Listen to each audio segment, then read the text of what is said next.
Welcome back to the channel.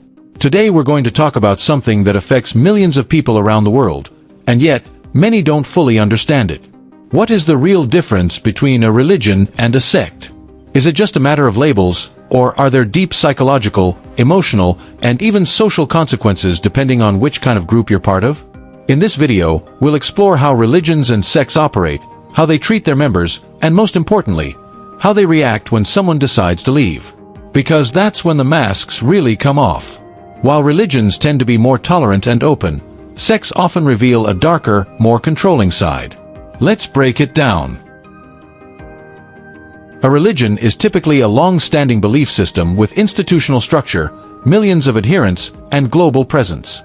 Religions often have scriptures, rituals, and traditions, but they also tend to allow for a certain range of interpretation and personal belief. A sect, on the other hand, is usually a smaller, more isolated group that has broken away from a larger religion. Sects are often centered around a single charismatic leader or a rigid set of doctrines. They tend to claim they are the only true path to salvation or truth, and all others are wrong or doomed. One major indicator of whether a group is a sect is how much control it exerts over its members' thoughts, behaviors, and relationships. The more control, the more likely it's a sect, even if it calls itself a religion. In most mainstream religions, members are allowed, to varying degrees, to have their own opinions. You might be Catholic and question certain doctrines. You might be Jewish but not follow all the dietary laws. And generally, people accept that. There's a kind of live and let live attitude. But in sects, questioning is dangerous. Doubting the leaders, the doctrines, or the official teachings is considered a serious offense. You're often labeled spiritually weak or prideful just for thinking critically. Many sects even have official rules against reading outside information or listening to ex-members. This kind of mental control is one of the clearest signs you're not in a religion, you're in a sect. A true religion can survive questions. A sect cannot. Now let's talk about one of the biggest differences. What happens when you decide to leave? If you were raised Catholic and decide to stop going to Mass, your family might be surprised or a little disappointed, but in most cases, they'll still talk to you. You can still go to family events. Your Catholic friends probably won't cut you off. Nobody will follow you around demanding explanations. You just leave, and life goes on. Now contrast that with leaving a sect. When you leave a sect, you are often treated as if you have joined the forces of darkness.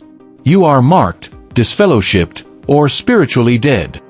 People you once loved and trusted, friends, even family, are instructed not to talk to you anymore. You become invisible to them. You're not just someone who left, you're now considered a threat. They won't thank you for your time in the group. They won't say goodbye. They'll often pretend you never existed. This kind of social rejection is known as ostracism, and it can be deeply damaging psychologically. Why is this done? To create fear in those who are still inside. To show them what happens to people who dare to walk away. This is emotional manipulation and control, not spiritual guidance. Let's say you change your mind and decide to go back. If you left a religion like Catholicism or Islam, you can usually walk back in without much drama. Maybe the priest or imam will welcome you. Maybe they'll even be glad you're back. But that's it. No public shame, no long list of requirements. In sects, it's a different story. You often have to publicly repent, go through a period of humiliation, and prove yourself worthy of returning. You may be required to sit in silence during meetings, be ignored by others, or even write letters of apology to the leaders. This isn't spiritual restoration. It's psychological conditioning. It's meant to break your sense of independence and re-establish authority over your mind and behavior. Religions offer guidelines. They may teach morality, ethics, and lifestyle principles. But you're usually allowed to interpret and apply these as you see fit. You can be religious and still maintain autonomy over your personal life. Sects don't offer guidelines, they impose rules. These rules cover everything. What you can wear, who you can date or marry, what music you can listen to, how to raise your children, and even how to think. And these aren't optional. Breaking the rules can mean punishment, shame, or expulsion.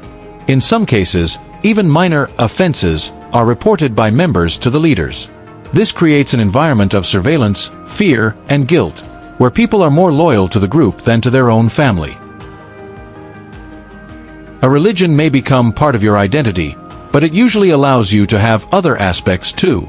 You might be Christian, but also a scientist, a feminist, or a musician. Your identity is multifaceted. Sects work differently. They often demand total identity.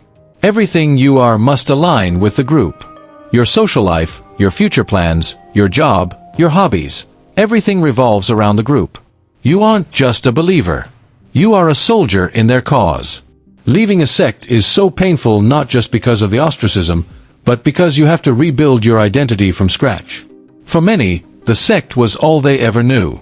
They don't know how to make friends outside it, how to think for themselves, or how to live without constant rules and approval. So how can you know whether you're in a sect and not just a strict religion? Here are some clear signs.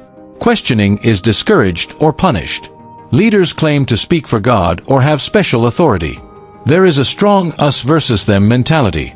Members are cut off from outsiders or ex-members. You're taught to fear the world outside the group. Leaving results in shunning or emotional punishment.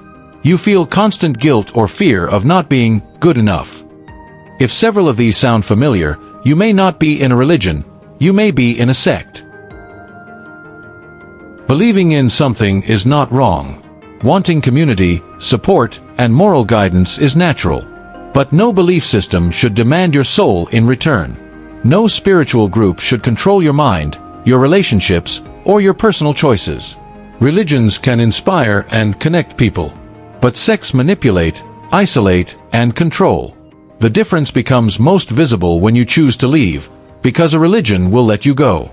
A sect will punish you for it. If you've left a sect or are thinking about it, know this, you are not alone. There is life outside. There is healing, freedom, and joy. And most importantly, you are still valuable, still worthy, and still yourself. Thank you for watching.